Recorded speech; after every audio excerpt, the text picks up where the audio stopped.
Hi అండి అందరికీ good morning. Today my mini vlog. ఈరోజు మార్నింగ్ అయితే టిఫిన్ ఏం చేయలేదన్నమాట. పిల్లలు కూడా పాలల్లో చాకోస్ వేసుకొని తినేసి అయితే స్కూల్కి అయితే వెళ్ళిపోయారు. ఇంకా నేను కూడా పాలు బ్రెడ్ అయితే తినేస్తున్నా. అదేంటో తెలియదు కానీ నాకేమో ఈరోజు పాలే తాగాలనిపించింది. ఎప్పుడు టీనే తాగుతా. టీ అయితే ఒక 4-5 టైమ్స్ అయితే తాగేస్తాను నేను.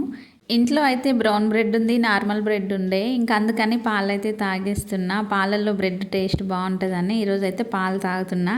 ఇంకా టీ ఏమో ఈవినింగ్ పెట్టేసుకుంటాను అనమాట. లంచ్ బాక్స్లోకి అయితే పాలకూర పులావు చేశాను. అలాగే మిల్ మేకర్ టమాటా కర్రీ కూడా చేశాను అనమాట రైస్లోకి. ఇంకా పిల్లలకైతే లంచ్ బాక్స్ కూడా ఇచ్చేసి ఇంకా ఇప్పుడైతే పాలు తాగేస్తున్నా. పని అయితే చాలా ఉంది, బట్టలు కుట్టేది ఉందన్నమాట. ఇంకా బట్టలు మడతేసేది కూడా ఉంది. అలాగా ఎంతమంది ఇలా ఉన్నారో చెప్పండి. నేను బట్టలు అయితే ఉతికేస్తా కానీ మడత పెట్టాలంటే చాలా బద్ధకము. ఇంకా మార్నింగ్ తీసి చైర్లో వేస్తే ఈవినింగ్ దాకా అలాగే ఉంటాయి. ఒక్కొక్కసారి అయితే ఒక రోజు మొత్తం ఉంచేస్తాను అనమాట. మీరు కూడా ఎవరైనా నాలాగే చేస్తారా? ఉంటే కామెంట్ బాక్స్లో కామెంట్ చేయండి. వీడియో నచ్చితే లైక్ చేయండి. ఓకే మరి బాయ్.